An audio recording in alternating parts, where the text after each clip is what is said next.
आज जो ठराव तुम्ही हात उंचावून केलेला आहे, हा ठराव उद्याच्या कायदेशीर लढाईमध्ये सगळ्यात महत्वाचा काळ, सर्वात महत्वाची गोष्ट असते. या ठरावाच्या आधारावरतीच उद्याचा हे कारखाना आपण वाचवू शकतो. कारण खोटं दप्तर तयार करण्यात आपले साहेब पटाईत आहे. प्रत्येक वेळी खोट्या दप्तराचा, खोट्या कागदपत्राचा आधार घेऊन सरकारची, सभासदांची, बँकांची, सर्वांची दिशाभूल त्यांनी आजपर्यंत केली. त्यामुळं मी आवर्जून हा ठराव मांडला. विरोध करायचा आहे म्हणजे अगदी निखराचा शेवटची लढाई म्हणून ही विरोध करा. कारण उद्या 3 पातळीवरती आपल्याला ही लढाई लढायला. एक, गुरुजींनी मगाशी सांगितलं तसं अगोदर न्यायालयामध्ये जावं लागेल. न्यायालयीन प्रक्रिया सुरू करून त्यामध्ये आपल्याला तिथं स्टे घेता येते का त्याबद्दल आपल्याला कामकाज करावं लागेल. दुसरी गोष्ट, प्रशासकीय पातळीवरती मग राज्याचे मंत्री असतील, मुख्यमंत्री असतील, सहकार मंत्री असतील, अर्थमंत्री असतील, MSC बँक असेल, साखर आयुक्त असतील, साखर संचालक असतील, त्यांच्या पातळीवरती जाऊन आपल्याला ही लढाई लढावी लागणार आहे. आणि तिसरी आणि सगळ्यात महत्वाची लढाई, आपलं घर वाचवण्याची, आपलं कारखाना वाचवण्याची लढाई, ही कारखान्याच्या गेटवरती आणि गावागावातल्या रस्त्यावरती आपल्याला लढावी लागणार आहे.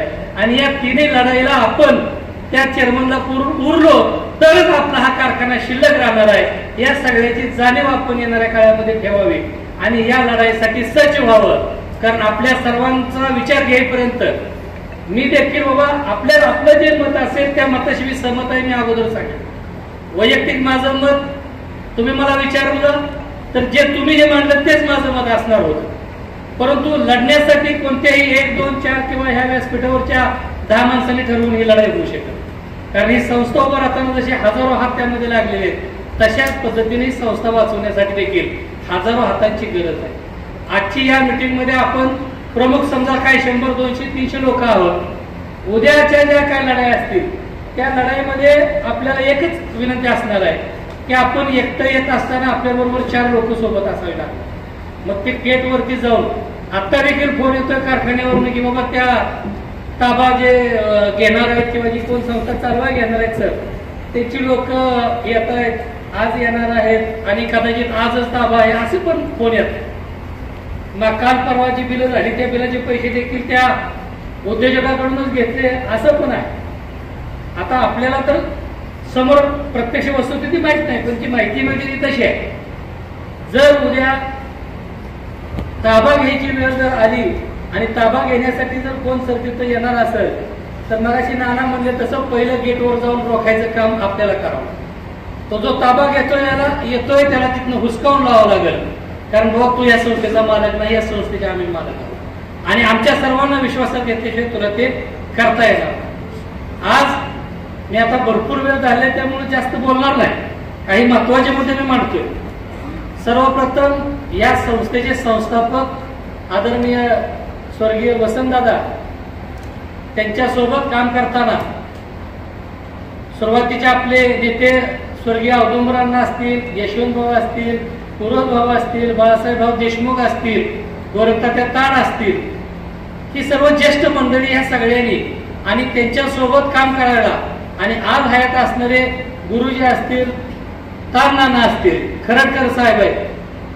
मगाशी गुरुजींनी उल्लेख केला आमच्या वडिलांचा की बाबा त्यांनी तो कारखाना जिथून उचलून आणला, तिथून उचलून आणताना पासून ते उभारणीपर्यंत त्यांनी 24 तास त्या ठिकाणी रक्त सांडायचं काम केलं, घाम गाळायचं काम केलं. अगदी प्रपंचाकडे सुद्धा लक्ष न देता त्या गोष्टी त्यांनी केल्या आणि म्हणूनच ती तळमळ आमच्यामध्ये आहे की गुरुजी तुम्ही ज्या वेळेस ते मालवान वसंतदादांना विकत घेऊन दिलं संस्थेसाठी आणि आमचे वडील ते कारखाना तिथून उभा करत होते त्यावेळेस त्यांना दुपारचा डबा पोचवायचं काम आम्हीच करत होतो. पावणीच्या शाळेत जाताना डबा घेऊन तिथं जाऊन पोच करायचा. एवढ्या त्या आमच्या पण त्या भावना तशा जोडलेल्या आहेत आणि आपल्या ह्या भावना जोडलेल्या असताना ही संस्था पुन्हा तरी माणसाला 35 वर्षासाठी भाडेतत्वावर द्यायचं. कल्याणराव काळे सांगत असते आम्हाला आमच्या दादांनी शिकवले. सगळ्या संस्था दादांनी काय सांगितले काय? सगळ्या संस्थेवरती पाणी फिरवायला सांगितले काय? ह्या सगळ्या संस्था पहिल्यापासून सांगतो दूध डेअरी शेतकऱ्याच्या पैशावर उभा केली. कल्याणरावनं सभासद डेअरीवरती बोलवले. आपल्याला अडचण येते म्हणजे आपल्याला ही डेअरी विकावं लागते, ठीक आहे, सभासदांना मान्य केलं, सगळ्या सभासदांना 200-200 रुपयाची घड्याळ दिली. ती संस्था स्वतःच्या नावावर करून घेतली. पंढरपूर तालुक्यातल्या हर एका माणसाला माझी आवर्जून विनंती आहे, हा माणूस कसा केसांगळा गातोय ही मला आवर्जून सांगायचं आहे. कल्याणराव काळेनं पहिल्या कंपनीवर पैसे मोजे व्हायला पण दुसरी एक कंपनी काढली, त्या कंपनीचा स्वतःच्या मामाचा मुलगा आणि मावळ भाव चेअरमन केला. सरकारच्या दारी हेलपाटे घातल्या, कंपनी ऍक्टकडे हेलपाटे घातले, काही फरक पडला नाही. कल्याणराव काळेने त्यातले 25-30 कोटी रुपये माघारी दिले. 25 कोटी रुपये माघारी दिले. अजून कल्याणराव काळेंकडे 70 कोटी रुपये शेतकऱ्यांची बाकी आहेत. 10,000 रुपये शेअर्ससाठी 2,000 रुपये शेअर्ससाठी शेतकरी काही कोर्टात जात नाही. ही परिस्थिती आहे. कल्याणराव काळेंना माहीत झाले, दम ठेवून काम केलं हे सगळं आपल्या हातात आहे. ज्यावेळेस सीतारामचा कारखाना विकला त्यावेळेस सगळ्यांना सांगितलं सगळ्यांचं देऊन देतोय. माझ्या अंदानं 20-25 कोटी रुपयाला त्यांनी व्यापारी मातीत घातलं, कामगार 5-25 कोटी रुपयाला मातीत घातली. लोकांची बिलं काय असतील ती दिली असतील, ती पण व्यवस्थित बिलं दिली नाही. शेतकरी पंढरपूर तालुक्यातला जागा कधी होणार आहे? तुम्ही किती दिवस ह्या गोष्टीचं ही कल्याणराव काळे असे करा, किती दिवस त्यांनी कारखाना विकला, सगळ्यांची बिलं देत तुम्हाला आज तागायत. कल्याणराव काळे ठोसपणाने एकदा त्यांनी दादाची शपथ घेऊन सांगायला पाहिजे की मी सहकार शिरोमणीला पैसे किती गोळा केले. त्यांनी जेवढा आकडा सांगत त्यापेक्षा जास्त त्याच्या पुढची पावती आपण आणून दिली. माझं चॅलेंज आहे कल्याणराव काळेला की राव तुम्ही शेतकरीच्या पोटी जन्माला आलाय, शेतकऱ्याची निवडणूक कशी करताय? दुसरं काय काम धंदा आहे का नाही तुम्हाला? पहिल्यांदा तो विकला, आता सहकार शिरोमणी कारखाना चालवायचा. तुम्हाला 2 वर्षापूर्वी शासनानं 150 कोटी रुपये कर्ज दिले. तुम्ही सगळा हिशोब घालून कर्ज मागितलं होतं की मला एवढं देणार, मला ह्याचे एवढे पैसे द्यायचे तर त्याचे एवढे पैसे. तरी सुद्धा गेल्या वर्षी सुद्धा कारखाना बंद झाल्यावर तुम्ही 4 महिने लोकांची बिल दिलं. ह्या वर्षी तर अजून बिलं दिली नाही. तुम्हाला नेमकं ह्या पंढरपूर तालुक्याच्या शेतकऱ्यांना किती मातीत घालायचं बोला तर की असं मुख मिळून किती दिवस बसणार आणि किती दिवस शेतकऱ्यांना मातीत घालणार आहे? सहकार शिरोमणी कारखाना चालवायचं कारण काय? एकदा कल्याणराव काळेंना म्हणावं तुम्ही एकदा जाहीर पत्रकार परिषद घेऊन बोला. तुमच्यावर विश्वास ठेवून 5,500-6 हजार लोकांनी तुम्हाला मतं टाकली. त्या सभासदांनी करायचं काय ही पण एकदा सांगा. दादा काय झालं माहिती आहे का? साखर कारखान्याचा माझे संचालक एक सुद्धा तिथे येत नाही किंवा चेअरमन येत नाही. का तर शिक्षण मिळालेलं आहे त्यांना. चंद्रबाई येतो संचालकांनी सांगणार माझा छाती ठोकपणे तुम्ही सुद्धा पुढे या, ह्या पापाचं धनी होऊ नका. कारण सगळं पाप तुमच्या डोक्यावर आहे. कारण ह्यांचा हात देणार तुम्हीच आहे.